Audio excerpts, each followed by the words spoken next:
Spinal waves are the next progression of spine segmentation. In spine segmentation, we focus on isolating specific movements of the vertebral bodies to develop more awareness, more motor control, more mobility capacity within each vertebral link. And once you've developed that capacity, then you can reintegrate that into a more fluid and dynamic movement for your spine. So that's what the spinal wave aims to do. Once you can do the spinal wave, it will keep your spine in great condition. It will keep it fluid and supple and mobile. So let's get started on how I break down and teach the spinal wave. You're going to start on your back with the knees bent, feet on the floor, setting up for a bridge position. And whenever I'm teaching something like this, I'm focusing on my body's relationship to the floor. So as you can see, my back is on the ground. Certain areas of my back are going to be on the ground, while other areas are off the ground. That's just the natural curvature of the spine. And then to begin the spinal wave, I'm tipping my pelvis up into posterior pelvic tilt. And that will lift my glute muscles off of the ground. Then I'm going to draw everything down as much as I can towards the ground. And then segmentally lifting my back off of the ground piece by piece by piece. While I lift my back off of the ground, I'm trying to keep the upper vertebral bodies down towards the floor. So I'm not lifting and peeling everything off. I'm slowly and patiently peeling each vertebral body off while the other ones above are staying down towards the ground.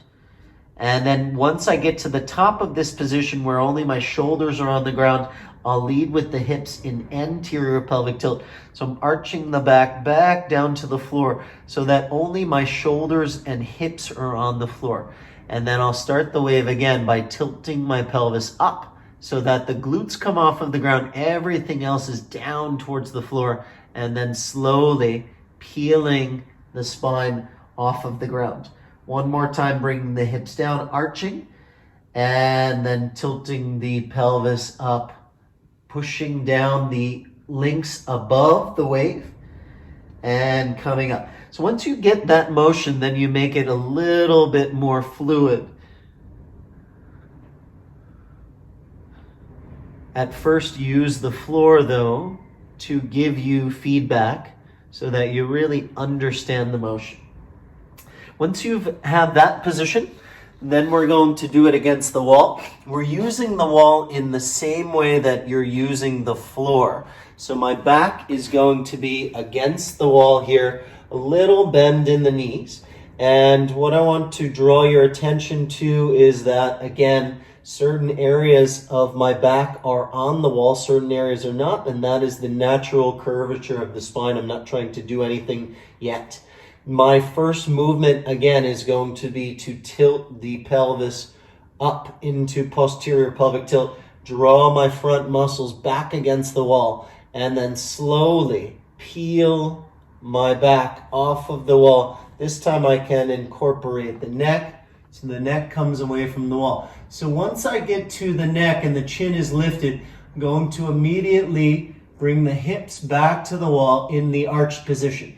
So now I'm in a big arched shape here, so everything from the hips to the neck are in extension, and then using the pelvis to tilt into posterior pelvic tilt, I draw everything back in against the wall, and again slowly start this process of peeling away from the wall and then moving the hips back. So if you start to get this, you can move a little bit further away from the wall, make the wave a little bit bigger, almost like you're starting in a chair position with the head now and the hips on the wall. And again, posterior pelvic tilt, so front waistband pulls up, draw the front muscles in, and then slowly peel the back away. As you're peeling the back away, you're drawing everything in above the area that is moving. And then once you get to the head, bring the hips back to the wall. Hips come to the wall, posterior pelvic tilt, flatten out, draw everything in, moving progressively up the wall and then back to the wall. Once you've found this one, then you can start to move away from the wall, starting in a bit of a chair shape. Again, hips back, knees are bent, spine is arched, anterior pelvic tilt. Tilt the pelvis into posterior pelvic tilt. Everything's going to draw back as you slowly move the spine forward all the way to the neck. When you get to the neck, immediately bring the hips back. And then posterior pelvic tilt. Everything draws back above the wave and all the way to the neck.